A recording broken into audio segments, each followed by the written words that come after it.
Hello, my name is Mary. Since I was a child, my biggest dream was to become a journalist or work in magazine publishing. I loved writing and keeping up with trends, so I decided to study journalism and media in college. After I graduated, I worked with several companies. They weren't very famous, but I was happy because I was living my dream. A few years after graduating, when I was around 31, I met my future husband, Jerry. Jerry came from a wealthy family that ran a successful business. This is important because Jerry's mother, Nicole, never approved of me. She often showed her dislike, thinking I wasn't a good match for her son and criticizing my career in journalism and my education in the field. At first, Nicole's negative attitude and harsh words were very hurtful. It's tough when someone constantly puts you down, but for some reason, Nicole thought it was okay to treat me like that. Thankfully, Jerry always defended me against his mother's cruel remarks. His father, Willie, also supported me, standing up for me whenever he saw Nicole's mean comments. Over time, I became more resilient to Nicole's jibes. Jerry even suggested that we should limit our interactions with her, but I didn't agree. Jerry worked in the family business with his father, and reducing contact with his mother might have made things awkward for Willie, who was genuinely kind. I didn't want to cause any strain in their family or make Jerry cut ties with his family. Through it all, we managed to stay strong. I learned the importance of patience and resilience, knowing that keeping family relationships often means dealing with tough emotions and situations. Handling Nicole became a regular part of my life because we only saw each other a couple of times a month. However, things changed a lot when her husband, Willie, had to travel overseas for work. Nicole didn't want to stay alone, so she moved in with Jerry and me until Willie came back. I had doubts about this arrangement but believed family should come first. Living with Nicole was hard. She always found something wrong with what I did and constantly criticized me. Even though her comments were relentless, I managed to cope without taking it personally as long as she didn't cause real harm. However, my patience was tested during a particularly stressful week at work. I was leading a major redesign of a section in our magazine, a project that was crucial for both the publication and my career. Success could lead to a promotion. Nicole didn't seem to understand the importance of this project and was indifferent to the pressure I was under. One evening, just before the big presentation, I was discussing my worries with Jerry, and Nicole overheard us. She came into the living room and interrupted with her opinions. As I shared my fears about failing in front of the company's top executives and potentially missing out on a promotion, Nicole bluntly dismissed my concerns. "Well, Mary, I overheard your conversation, and honestly, you probably don't have the skills for this. You'll likely do poorly tomorrow," she said, without being asked. Her words were harsh, and she added insultingly, "Just see it as an opportunity to quit and perhaps focus on being a housewife." Her comment hurt deeply, showing not just a lack of support, but also a strong disregard for my professional dreams. This confrontation highlighted how hard it was to live with Nicole and tested my commitment to keeping peace in the family despite our differences. Nicole's remarks that evening crossed a line when she suggested I'd be a better fit for her son if I gave up my career. "I can't believe he married a journalist," she said scornfully, making it clear she meant to belittle my profession and my efforts. Feeling frustrated, I responded firmly, "Mom, you're overstepping. I don't have time for this nonsense. I have more important things to worry about than your opinion of me or my relationship with your son." Nicole seemed shocked by my assertiveness. "How dare you speak to me like that?" she said. "So it's fine for you to insult me, but not for me to defend myself," I retorted. She turned to Jerry. "Say something. Your wife is disrespecting your mother." Jerry calmly sided with me. "She's just defending herself, Mom. I don't see anything wrong with it." Nicole accused me of manipulating Jerry. "Look how easily you turn your back on family. Mary will regret this." Her intrusion into our private conversation and the blatant insults left me seething with anger. Jerry tried to apologize for his mother's behavior, but I stopped him. He wasn't to blame for her hurtful words. After the confrontation, we decided to end the night and go to bed. My mind was too preoccupied with the upcoming presentation to dwell on Nicole's threat. The next morning, I arrived at work early, ready to give my presentation. However, when I opened my laptop, I was met with a heart-stopping surprise. All the files on my desktop were missing, and my laptop appeared to have been reset. Panic set in as I quickly checked my email, hoping my earlier precautions would save me, but even my emails had been deleted, including the trash. Overwhelmed and on the verge of tears, I explained the situation to my boss. His reaction was far from understanding. He reprimanded me harshly before instructing me to forget the presentation altogether. The weight of the situation was crushing, and I struggled to hold back tears, feeling both betrayed and helpless. When I discovered that my boss had a backup presenter in case I faltered, it became painfully clear that my prospects for advancement at the company were bleak. Devastated by the turn of events, I rushed home, tears streaming down my face. Jerry was still at home, and upon seeing my distress, he decided to take the day off to support me. He embraced me as I wept, and once I had somewhat regained my composure, he gently inquired about what had happened. "What's wrong, honey? Didn't the presentation go well?" he asked, puzzled. "There was no presentation, at least not by me," I replied, my voice still trembling. "What do you mean? You put so much effort into it. You barely slept these past few days because you were working so hard," Jerry said, his concern deepening. I explained the heartbreaking situation. When I got to work, I opened my laptop only to find that everything had been deleted. "How did that happen?" he asked, bewildered. It was both embarrassing and humiliating to have to explain it to my boss, I said, feeling the weight of the situation. I admitted feeling the sting of the memory. "Didn't you back it up somewhere else?" "I did," I said. "I emailed it to myself, but my inbox and even the trash had been emptied." Frustration was clear in my voice. Jerry's face fell with sympathy. "I'm so sorry this happened. What did your boss say?" "He was furious and called me unprofessional and lazy. He had someone else ready to do the presentation," I replied, bitterness hard to hide. "But you still have your job, right?" Jerry tried to find a silver lining. "Yes, but I'm stuck. There's no room for me to advance or move up. I'm done here," I said, feeling defeated. "Don't worry, honey.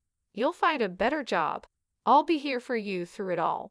Just keep working here until you're ready to leave," he reassured me, his support unwavering. "Yeah, I'll give my notice now. I can't believe I worked so hard for this, and just when I was close, it all slipped away," I said, the realization sinking in. The incident left me deeply affected. I took pride in my work, and to have a project fall apart so disastrously was traumatic. Though I continued to work there for another week, my heart wasn't in it anymore. I submitted my resignation, counting down the days until I could leave. Throughout this ordeal, Nicole's reaction was oddly gleeful.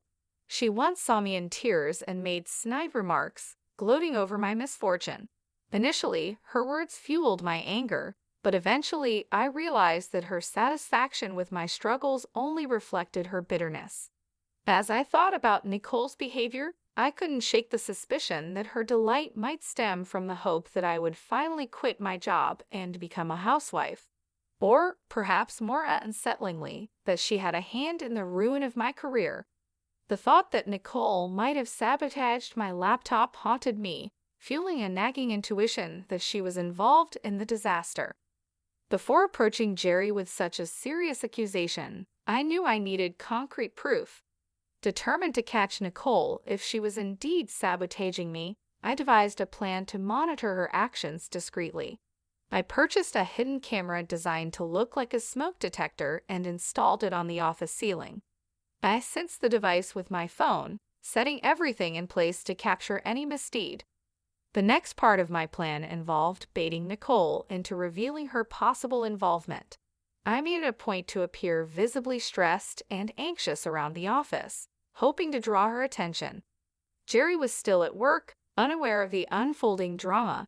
As expected, Nicole took notice of my anxious pacing and couldn't resist inquiring. "What's wrong? Are you stressed about another project?" she prodded, taking a deep breath. I confided in her, playing into her curiosity. "I've been given another chance to present my work, and it could lead to a raise," I said, masking my anxiety with a hint of hope. "Oh," Nicole's interest was piqued, her tone laced with a mix of surprise and skepticism. "Yes, and I'm nervous because this is my last chance to get things right. I have to do well," I continued, watching her reaction closely. "Why aren't you telling Jerry? Is it because you're embarrassed about your job?" "No, it's not that. I just don't want to disappoint him again.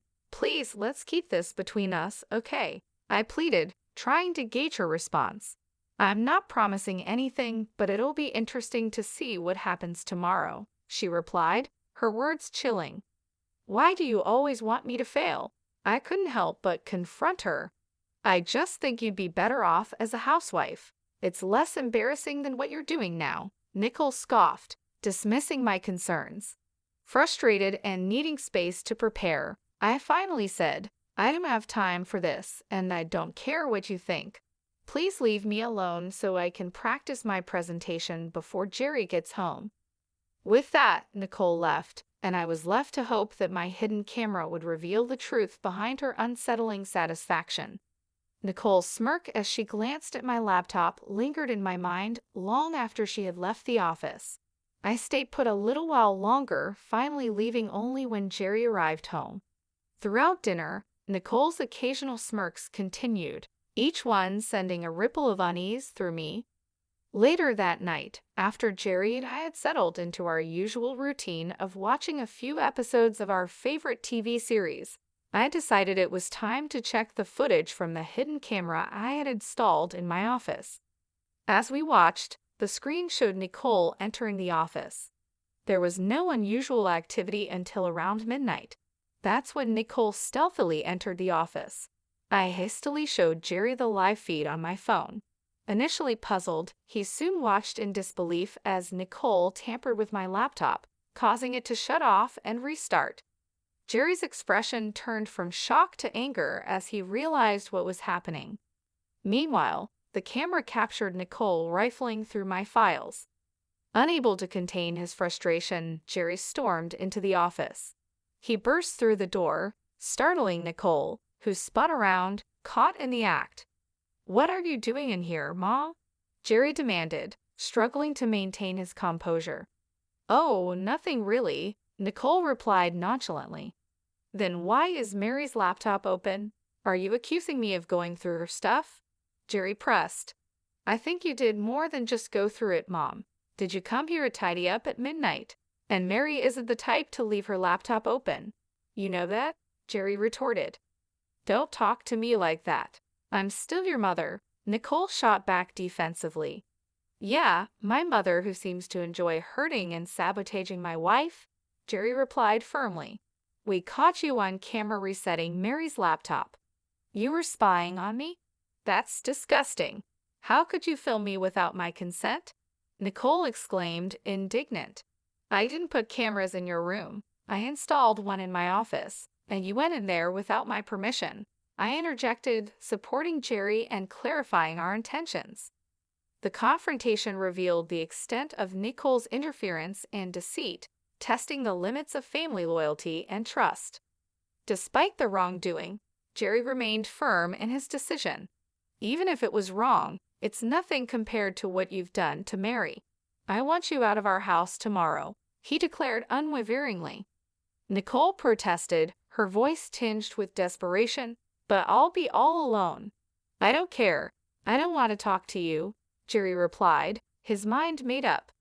The next morning, Nicole tried to delay her departure by busying herself with breakfast preparations and washing dishes. However, Jerry was resolute. As soon as she finished, he came downstairs with her bags packed and informed her that he had ordered her an Uber. Nicole pleaded tearfully to let her stay, showing rare vulnerability, but Jerry remained indifferent and retreated to our room. Left alone with me, Nicole lashed out, accusing me of setting her up. I responded calmly yet firmly, "If anyone should be yelling, it's me. You're lucky I haven't shared the footage with your friends and family. If they knew what you did, you'd lose them all." My words silenced her. After Nicole's departure, I felt a profound sense of relief. Though still troubled by my job situation, I was confident in my ability to recover and excel.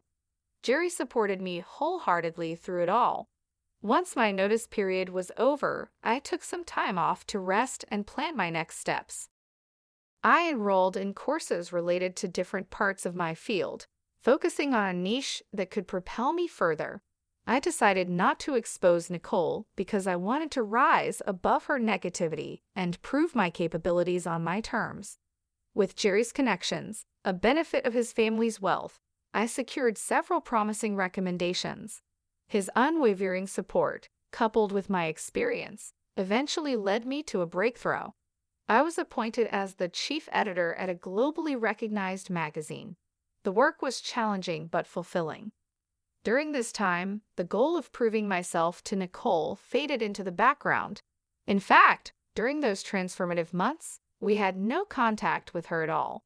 My journey to becoming chief editor not only marked a professional triumph, but also a personal liberation from the need to validate my worth to someone who had doubted me.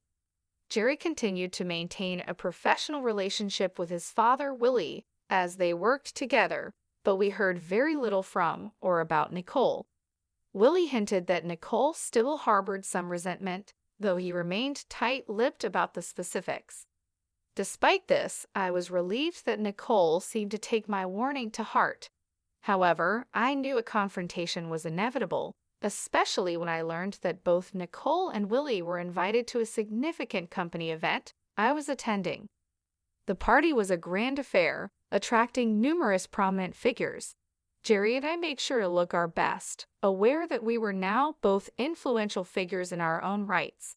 Upon our arrival, Willie and Nicole noticed us and waved us over. We approached, exchanging greetings. Nicole gave me a critical once-over and smirked. "Look at you, trying to fit in," she sneered. "Ignore her, Mary. You look lovely as always," Willie interjected kindly. "Thanks, Willie. How have you been?" I asked, trying to steer the conversation away from Nicole's snide remarks. "Yeah, how's unemployment treating you?" Nicole cut in, her tone sharp. "Wait, you're unemployed?" Willie asked, genuinely surprised. "Oh yeah, she messed up at her job, and they let her go. I've always said she's not good enough for our son. Look at her, she can't even keep a job," Nicole mocked with a malicious grin. "That's enough, Mom," Jerry intervened sternly. "Stop siding with her. It's bad enough having to see her everywhere. We wouldn't have to if you just left her," Nicole spat. Jerry shook his head, his patience worn thin. "We're done here," he said, taking my hand and leading me away from the confrontation. As we walked away, I felt a mix of emotions but also a sense of relief. Jerry's support meant the world to me, and together we faced the challenges with strength and unity. Nicole insisted stubbornly. "Okay, that's enough. Either you stop talking or I'm leaving," Jerry warned, his patience thinning. "But Mary, sweetie, if you need a job, let me know. It would be great to work with you," Willie offered sincerely. "That's kind of you, Willie, but I can't accept the offer," I replied, appreciating his gesture but choosing to decline. "Of course not. I told you she's lazy and incompetent," Nicole muttered under her breath. Just then, my name was called out, and the room erupted in cheers. I turned towards the small stage where the CEO was gesturing for me to come up. Excusing myself, I left Willie and Nicole. Willie looked amused, and Nicole, for once, was at a loss for words. Nicole looked both confused and angry as the CEO began his speech, praising my contributions to the company and my innovative ideas for the magazine. The room filled with applause and cheers, and soon I was asked to give a speech. Gratefully, I acknowledged Jerry's unwavering support and my colleagues' collaborative efforts that had significantly shaped the magazine. I concluded by thanking an unnamed critic whose skepticism had unwittingly spurred me to excel. As I stepped off the stage, many congratulated me and curiously inquired about the critic, but I chose to keep that detail private. I rejoined Jerry, Willie, and Nicole at our table. Jerry embraced me warmly, his pride evident, while Willie also stood to congratulate me with a hug. Nicole, on the other hand, could only offer a cold glare. "Oh, Mary, this is incredible. I can see why you wouldn't want to work with us," Willie remarked with genuine admiration. "Thanks, Willie. Although I'll admit, if you'd offered me the job about 9 months ago, I might have taken it," I responded, reflecting on the past. "You should have. At least then you'd be paid more," Nicole retorted sharply, her tone dripping with sarcasm. "Paid more? I could never put a price on this," Willie quickly replied, defending the intangible rewards of my current role. "Right, she's not worth all that money," Nicole scoffed dismissively. "No, I mean I couldn't match what she's earning right now," Willie corrected, hinting at my substantial earnings. "What do you mean?" Nicole asked, her confusion apparent. "Do you want me to tell her, Mary? It might come off as boasting," Willie offered. "Sure, go ahead," I said, smiling. "Nicole, Mary's salary as chief editor is well above what we could have offered. She's making more than enough and doing a fantastic job," Willie explained. Nicole's eyes widened in shock. "Oh, I see," she mumbled, her tone subdued. I smiled, feeling a sense of vindication. My hard work and determination had paid off, and now even Nicole couldn't deny it. "Say it, Willie," I offered, looking at him for permission. "Mary makes at least 5 times more than I do in her current position," Willie revealed, causing Nicole's eyes to widen. "Oh yeah, she must be making way more than Jerry or I could ever imagine," Nicole exclaimed, her tone shifting from disbelief to grudging acknowledgement. "That can't be right. You must be mistaken," Nicole insisted, still struggling to accept the reality. "He's not mistaken, Mom. I did mean it when I thanked you. You've been nothing but a bully to me, and I hope seeing me more successful than anyone in your family stings. Anyway, I have other people to talk to."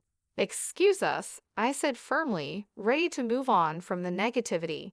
"Nicole, Willie, feel free to join us anytime. Goodbye," I concluded as Jerry and I left the table, leaving a stunned Nicole behind. Willie chuckled and raised his drink to me as Jerry and I walked away, a gesture of solidarity and celebration. I had never felt more alive and validated. It was an incredible moment of triumph, and I was immensely grateful for Jerry's support throughout it all. As we made our way through the crowd, I couldn't help but reflect on the journey that had brought me to this moment. The challenges, the setbacks, and the doubts had all led to this point of success. I felt a renewed sense of purpose and confidence, knowing that I had proven myself not only to Nicole, but to everyone who had ever doubted me.